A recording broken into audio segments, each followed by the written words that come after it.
खऱ्या अर्थाने हा विजय पश्चिम बंगालमध्ये भारतीय जनता पार्टीचा झालाच आहे, मोदीजींच्या विचारांचा झाला आहे, भारतीय जनता पार्टीच्या विचारांचा झाला आहे. पण खऱ्या अर्थाने हा देशाचा विजय झाला. मी स्वतः मंत्री असताना 2.5 वर्ष पश्चिम बंगालमध्ये 15 दिवसात 2 वेळा जात होतो आणि तिथली दहशत मी बघितलेली होती. कशा पद्धतीने लोक त्या ठिकाणी जीवन जगतात हे सगळे मी जवळून अनुभवलेलं आहे. आता खऱ्या अर्थाने पश्चिम बंगाल विकासाच्या दृष्टिकोनातून मुख्य धारेमध्ये येणार. डबल इंजिनच्या सरकारच्या माध्यमातून पश्चिम बंगाल आता विकास काय हे खऱ्या अर्थाने पश्चिम बंगालच्या जनतेला बघायला मिळणार आहे.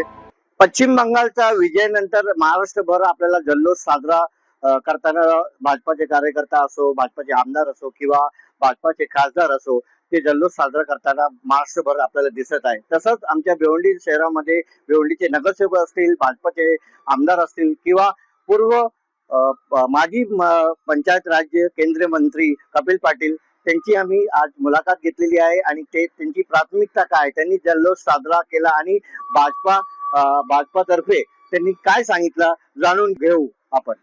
देशाचे प्रधानमंत्री नरेंद्र मोदीजी यांच्या नेतृत्वामध्ये पश्चिम बंगालमध्ये विधानसभेची निवडणूक लढली गेली. खऱ्या अर्थाने हा विजय पश्चिम बंगालमध्ये भारतीय जनता पार्टीचा झालाच आहे, मोदीजींच्या विचारांचा झाला आहे, भारतीय जनता पार्टीच्या विचारांचा झाला आहे. पण खऱ्या अर्थाने हा देशाचा विजय झालेला आहे. जे काही पश्चिम बंगालमध्ये गेल्या अनेक वर्षापासून सुरू आहे, 15 वर्षापासून ममता दीदींची सत्ता होती.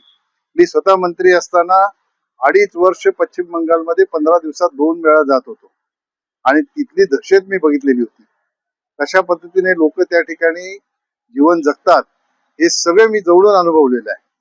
आणि म्हणून गेल्या अनेक वर्षापासूनचा उद्रेक जो होता तो मतदानाच्या रूपाने लोकांनी व्यक्त करून खऱ्या अर्थाने लोकशाहीचा विजय मोदीजींच्या नेतृत्वात पश्चिम बंगालमध्ये झालेला आहे. पश्चिम बंगालच्या जनतेला मी धन्यवाद देतो, त्यांनी मोदीजींच्या विचारांचा विजय खऱ्या अर्थाने पश्चिम बंगालमध्ये केला.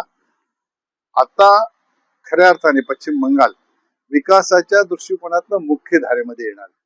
डबल इंजिनच्या सरकारच्या माध्यमातून पश्चिम बंगाल आता विकास काय हे खऱ्या अर्थाने पश्चिम बंगालच्या जनतेला बघायला मिळणार आहे. आणि गेल्या अनेक वर्षापासून अन्याय अत्याचार निश्चितपणाने खऱ्या अर्थाने वाचा फोडण्याचं काम या माध्यमातून होईल.